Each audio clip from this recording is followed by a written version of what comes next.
The Packers seem to be dreading their trip to London while the Giants are embracing it. We talked to Madelyn Burke, who's around the team every day as a reporter with the New York Giants, and she gives us insight from, are they going to have lay flatbeds? Matt LaFleur would like to have a couple more on the Packers plane. They are already probably already landed as you're listening to this in London to the return of Saquon Barkley. The injuries with Daniel Jones and Wink Martindale is a madman. A summer Friday that we've turned into a fall Friday starts now. You are Locked On Packers, your daily Green Bay Packers podcast. Part of the Locked On Podcast Network, your team every day.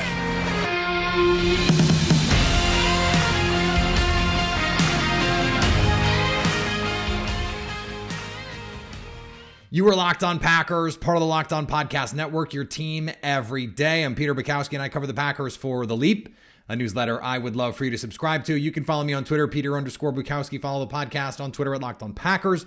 Like us on Facebook. Subscribe to the podcast, iTunes, Spotify, Google Podcasts, wherever you find podcasts. You will find Locked On Packers, the #1 Packers podcast on the internet, and the show for fans who know what happened. They want to know why and how. Okay, Madelyn Burke on the show today, my old colleague at Sports Illustrated. 2 days in a row, two of my former colleagues at Sports Illustrated are on the show for a fall Friday. Not a summer Friday, but a fall Friday. We're not doing a live show, so we're going to have Madelyn on. She's with the team every day, has a good relationship with a lot of those people over there, so we're going to talk to her. Before we get there, a little bit of insight I want to provide, courtesy of Dave Mason over at BetOnline, for those of you who like to have a little bit of money on the situation. The Packers opened 7.5-point favorites last Sunday, moved to 8 on Monday, then all the way up to 9.5. We did take some sharp action on the Giants at +8.5 and +9.5. So the Packers are currently given 8. Yeah, Daniel Jones has that sprained ankle. Looks like he's going to give it a go, but his mobility might be limited. Of course, Saquon Barkley, he's tearing it up, leading the NFL in rushing with 463 yards, also has 2 scores. And he might have some success against the Packers D. They're 22nd in the league in rush against the rush, giving up about 126.8 yards per game. So, the Giants, with or without Daniel Jones, are going to try to keep it on the ground, where the Packers are with Aaron Rodgers are going to try to light it up. Hence the 8-point spread, and that could go higher if Jones does not play. All right, there you have it. Sharp money on the Giants. The line has quietly moved a lot. It is kind of a weird deal. The London thing is weird. So if you're trying to wager on this, I think the 8 is sort of the right number. I didn't think 10 plus was the right number, but now we found out Azeez Ojulari is not going to make the trip. We found out that Kadarius Toney is not going to make the trip. That they're one of their starting nickels is not going to make the trip. So it's a really, really banged up Giants team. And that doesn't even include guys who might not end up being able to go, who were not just flat out ruled out, who may be game time decisions and can't go at the time. So this has the makings of a game that the Packers should win by 2 touchdowns. Will they? Will they? Let's talk to Madelyn and see if she has any insight. Before we do, let's talk about some new friends at SimpliSafe. SimpliSafe is a great way to protect your house like it's the quarterback. Offensive line questions. If you have offensive line questions, how is your quarterback going to be able to succeed? Of course, you want to be able to protect him. You want to protect Aaron Rodgers. Give him the best opportunity to go score some points. Well, SimpliSafe can do it for you with 24/7 professional monitoring. SimpliSafe's agent will call you the moment a threat is detected and dispatch police or first responders in an emergency, even if you're not home or can't be reached. SimpliSafe blankets your home in protection. Like Jair Alexander against a receiver. He's just always gonna be there. Customize the perfect system for your home in just a few minutes at simplisafe.com/lockedonnfl. Save 20% on your SimpliSafe security system when you sign up for an interactive monitoring plan and get your first month free. Visit simplisafe.com/lockedonnfl to learn more. There's no safe like SimpliSafe. All right, we decided we're going to continue our Summer Friday series into fall. Let's call it a fall series from the New York Giants sideline. You can catch her on the postgame show as well. She's on MSG, everywhere for the New York Football Giants. She is a football giant in her own right. Madelyn Burke joins me. And Madelyn, I think what everyone wants to know is, are the Giants taking and playing with all lay flats? Because Matt LaFleur is very upset that they are not. Unclear. I'm going to go with Okay. no, because first of all, they've got about 200 people traveling. And I think if they had 200 lay flat seats, that'd be a big plane. You're going to need a bigger plane. Yeah. So this whole situation, I'm curious to know, because the players that we've heard from are not super thrilled about what's going on. Matt LaFleur is surly all week. They are not very happy about going to London and then not having a bye week. They're just sort of not stoked about it. What is the vibe that you're getting from the Giants? Are they excited to be going and doing this? I feel like it's a very different energy around the New York Giants. Interesting. I mean, I get it. It's like 3 hours closer of a flight. So it's like the equivalent of flying from New York to LA. It's something that they've, done. But other than that, it's a unique experience. This organization has done it twice before. So the franchise is familiar with the process. I know that it's the Packers' first time doing it. They're actually the last franchise to make the trip to London. Clearly now we understand why they just do not want to do it. But I think, a lot of the guys are excited. Some of these younger guys, especially, you're talking about like Kayvon Thibodeau is saying he's never been to London. And yes, this is a business trip. They're doing their best to focus and say, like, let's focus on this as any other game week. But it is going to be a pretty unique and exhausting experience for everyone. I mean, I know both teams are taking the red eye Thursday night, landing Friday morning, just getting right to work.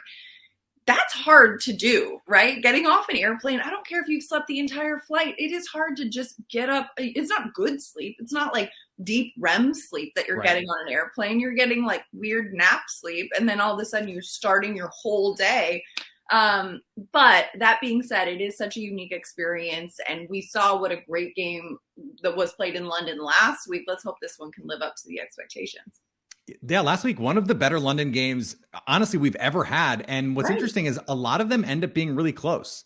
Well, and we've had some thrilling games over the last couple of years, even against, like weird teams that aren't very good. They end up being fun games. So I think if you're a Packers fan, you're going, please, let's not let this be that, because this is the first time two teams have winning records that are playing in London as well. So, and not just winning records, like 3-1 and 4-0, like those are that's big time. Both 3-1. Oh, I don't know why. My brain is not working today. You can give us that Cowboys game. Nobody watched Monday Night Football. It's fine. 3-1. That's right. 3-1 against 3-1. The 3-0 is the last three. How do I want to ask you this question? The Giants, they're 3-1, but how good are they really? How 3-1 are they? Well, listen. It's like, how pregnant are you? Like exactly. It's like, how pregnant are you? You're either winning or you're not. That being said, I think even this coaching staff is going to say this isn't the best team in football. This isn't the best 3-1 team in football, but you can only play the schedule you've got. Sure. And the way that this Giants team has found a way week in and week out to put it together, to get a win, to take this roster and play to their strengths. They're playing football from like the mid 80s with 3 tight ends and running the ball and 3 yards in a cloud of dust type of situation. And they're doing so because this is the personnel that they have, and this is the position to put that personnel in the best position to succeed. And the thing that really stands out to me is week 4, Daniel Jones goes down with an ankle injury. Shortly thereafter, Tyrod Taylor gets hit in the head. He goes out in concussion protocol without skipping a beat. Saquon Barkley's under there. They're on the sideline drawing it up on the grease board. And Saquon's like, it was like when you're a little kid and you're playing with your friends and you're like, okay, I'm the quarterback. You run this route. You run that route. And it was a lot of fun. But the fact that they are prepared and together enough, and this starts in OTAs, this starts in the spring where this is what we do if that. And having all these contingency plans where, there are so many things that can happen and that can go awry in a football game, and being able to keep your focus and to say, okay, how do we adjust with this scenario and without skipping a beat, and coming away with a win in that circumstance where Saquon Barkley literally took several snaps from the under center. I think that is a testament to this team. Now, the schedule does get harder in the second half of the season for this team, so that'll be a true test to like the talent level. But it is really nice to see a team that it is very clearly in a rebuilding year having some really success, and I think that's good for morale overall. You talk about the preparedness of this team. That sounds like it is a direct response to coaching. Absolutely. And Brian Daboll was brought in, this new administration. And the idea is what was working or what was going on before was not working. And that's unfortunately been true in New York for a while with those coaches. So what to you is different about Brian Daboll, without having to, slander any old coaches? What is new and different about what they're doing now? I think, just speaking about Brian Daboll, one of the things that stood out to me the most, this man comes in with 20 plus years coaching experience in the National Football League in various capacities. He's got this self-assuredness, this certainty of himself, and comes in very authentic. He is who he is. Brian Daboll is Brian Daboll. Call me Dabes is what he says. So Dabes is Dabes.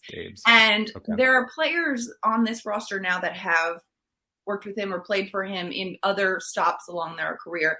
And the one thing that is a constant that they say is, he is exactly the same guy now as a head coach that he was as a coordinator, that he was as a different level of coaching. And I think oftentimes we see, this happens a lot across the league, across all sports. When somebody comes in as a first-time head coach, they kind of assume the role of like, this is what a head coach does. This is how a head coach speaks. This is how a head coach comports themselves. But Daboll is like, this is who I am. And I'm going to bring that to this organization. And then I think that natural organic respect. And he also takes the time to understand each of these players. It's something we hear said quite frequently, like, I want to know my players and put them in the position to succeed. But he actually does. He looks at the skill sets that are on this roster and says, okay, this is what I see in this person and how I can elevate this guy to play at his best. Julian Love, who's been on this roster for 4 years now, is a captain this year because of the way that they're bringing out, some of the best in him and what he is able to do on the defensive side of the ball. Elements like that. And I think just kind of understanding and having a trust in your players. The way that we saw in week 1 when he goes for 2 and there's no hesitation there. Having a trust in your players to execute goes a long way. And I think when players feel that they are trusted by their head coach, they are going to run through a wall for this guy. And it seems like that's what they're doing. It seems like culturally, just anecdotally hearing from fans and people around the team, that's why you're here, that there's just the vibes are immaculate and they have not always been. I guess we've got Daves versus Dobbs in this game. So that's another layer in all of this. You mentioned 3 yards and a cloud of dust. It's like the problem for the Packers is it might be 30 yards and a cloud of dust because that's the kind of running back Saquon Barkley is. He looks like he's the guy that when he was a rookie, everyone went, oh my God, like what, yeah. Who, how does he do? Like he is a marvel. Right. For the Packers, their goal is going to be to stop Saquon. If you're the Giants, how do you think they're going to say, all right, we understand that this is the deal. We're just going to do what we do. Or are there ways that you think they can, get Saquon going a little bit? Well, I think the way that this offense has run so smoothly for the last several weeks, they know, every team knows the Giants are going to run the ball, right? That's just not a secret. They've got maybe 4 healthy receivers right now, and I bet you can't name 3 of them. Like, it's just, it's not a pass-heavy offense. Saquon Barkley ran the ball 31 times last week. They are feeding this man. And he knew coming into this season, he was like, I can't wait to show y'all. I am back to the player. I don't want to answer any more questions about how I'm feeling or how my knee is or how my ankle is. I want to show you guys that I can do this again. And he is absolutely living up to the promise that he made, that he said, you know what? I want to show this organization and these fans that I'm the player they drafted in 2018. And he is absolutely doing that. That being said, they are going to run the ball a lot. And the fact that they've got Saquon and a mobile quarterback in Daniel Jones. Now, Daniel had an ankle injury in week 4 that took him out of the game. He was able to come back in after the Saquon at quarterback experiment to finish off the 4th quarter. He has been out there on the practice field in a limited capacity, but moving around pretty well. He's making the trip, obviously, to London. And so it seems like he's trending towards playing. But the type of quarterback that Daniel Jones is, the mobile quarterback, the fact that you've got Saquon Barkley and Daniel Jones to account for in the run game, not just an excellent running back, it's very different than the way that the Packers, for example, Aaron Rodgers is the pocket quarterback, but then you've got A.J. Dillon and Aaron Jones. Aaron Jones in the running game. And so those guys are running and he's passing. You don't know who's doing what with the Giants. And I think that is going to be the challenge for the Packers defense in that regard. Yeah, we do. We also have a battle of thick boys in this game because AJ Dillon and Saquon Barkley, they're like it. This is a quad matchup, and AJ Dillon, we call him the Quadzilla. Like Saquon has got a claim. Saquon Barkley, exactly. So exactly. It's going to be fun to see how the Packers decide that they want to handle this. If they do not want to be a load the box team, they want to be a too high safety team, and so this is the week to do it. This is the week to say we dare you to throw the ball over the top, and if the Giants can do it, that I think that changes everything about how the Packers are going to try and play defense. Let me flip it over here as we sort of wind this down. Wink Martindale is a madman. He will blitz you and then blitz you and then blitz you again. He's going to play a bunch of man coverage, and he doesn't care who the quarterback is. He's just like, this is what we're doing. Right. And so Aaron Rodgers, over the course of his career, he wants you to blitz. He wants you to play single high safety. But it seems like this is just what the Giants are going to do. That this is just who he is. And I think in a lot of ways, I respect it. And I bet you there are Packer fans who are going to watch on Sunday going, I kind of wish that's what our defensive coordinator did. I mean, Wink has said from the start, he doesn't want his defense to react to what the offense is doing. He wants exactly what the Packers do to react to what the defense is doing. And he's blitzing at like a 40% clip right now. He was getting flack in the preseason for the volume of blitz. That's how much I remember him calling these blitzes in the preseason. Sending them in the preseason. It's like, sir. But this is who he is. And you know what? Gotta embrace who you are. Gotta be true to yourself. For sure. This goes across the board, not just for Wink Martindale, but earlier today, Wink was talking about Aaron Rodgers and just effusively praising this man. And it's like, you know what? He honestly said, he's a pain in the butt. And especially with the hard count and it's focusing, that is a point of emphasis. He's getting this young defensive line ready for that. He's like, do not jump off when he's trying to pull up on the hard count. But the other thing too is, he was asked about, hey, Aaron Rodgers is looking a little bit different this year than he has in recent years. Brush that off immediately. He's like, it's like having a cobra and saying, oh, it's not going to bite you. This is Aaron Rodgers. It doesn't matter what he's looked like the last week, the last month, the last year. He's one of the most talented quarterbacks this game has ever seen. And you have to respect that and prepare for that. And so he knows what a challenge this quarterback is going to be for this defense, but absolutely going to be sending him. That chess match is going to be really fun to watch. I think this is going to be a great game. I said yesterday, I had Patricia Traina on the show from Sports Illustrated. And I said, the thing that really can be the equalizer in this game is the trip. And if the Giants are embracing it and the Packers are dreading it, like maybe that is enough to make this game closer than the odds makers think it should be, than I think the general public thinks it's going to be. And Saquon he can take over a game. I mean, I think that he is, as far as running backs this year, one of the only guys who truly makes a difference. He is leading the league in scrimmage yards, leading the league in rushing yards. He's a one-man offense. He's matriculating the ball down the field quite easily. Yeah, he is. And then granted, we've only seen 4 weeks, a lot of ball game left, but so far it's a good experience. I'm just so surprised that the Packers are not more excited about this opportunity. I am a little surprised that they've been as annoyed about it as they are. Russell Douglas went once and had an expletive-laden explanation for why he did not like it so much. Aaron Rodgers is annoyed that they're going. Matt LaFleur, again, Matt LaFleur is the nicest guy. He is so playful with reporters, and he has been churlish all week. I kind of love it. It's been hysterical to me that he's kind of snapping at guys. And I'm just sort of like, Man, they are annoyed. I don't know. But that's where they are. I also kind of love the word churlish. Like, I need to incorporate that into my lexicon. So you dropped matriculating, so I had to match the $5 word for $5 word. Madelyn, this was so great. Thank you so much. I hope you have your coffee ready for Sunday morning. Oh, yes. And we will hopefully get a chance to talk to you again. Absolutely. Thanks so much for having me. All right. Thanks to Madelyn for joining the show. Great to talk to her.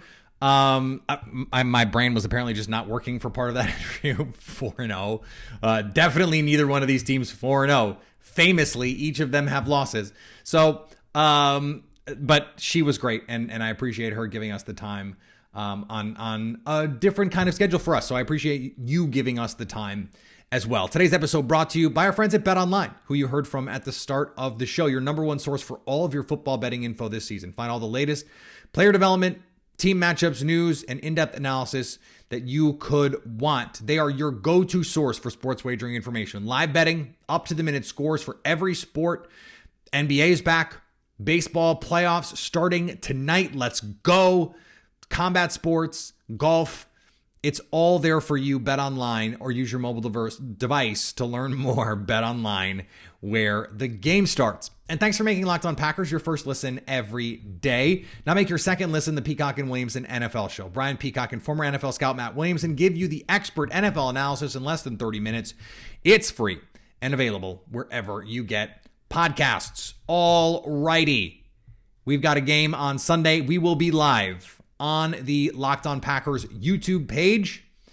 And that will be before, hopefully, those noon central kicks. And I'll be on vacation. So it'll be a quick one. And 20 minutes, something like that. Hopefully it is an impressive win and we don't have to talk much about it. Yeah, Packers win 31-13. They kicked the crap out of a team that they should probably kick the crap out of if they're a Super Bowl champion. If they're a Super Bowl caliber kind of team, you go out and you win this game. You say, forget that we don't want to be here. This is a team standing in their path. Go beat them down. They can't score. They can't stop you. Go prove it. Follow me on Twitter, Peter_Bukowski. Follow the podcast on Twitter at Locked On Packers. Like us on Facebook. Subscribe to the podcast, iTunes, Spotify, Google Podcasts, wherever you find podcasts. You will find Locked On Packers. And anytime you want to hit us up on the Locked On Packers fan hotline, you can do that, 920-341-3775 to stay Locked On Packers.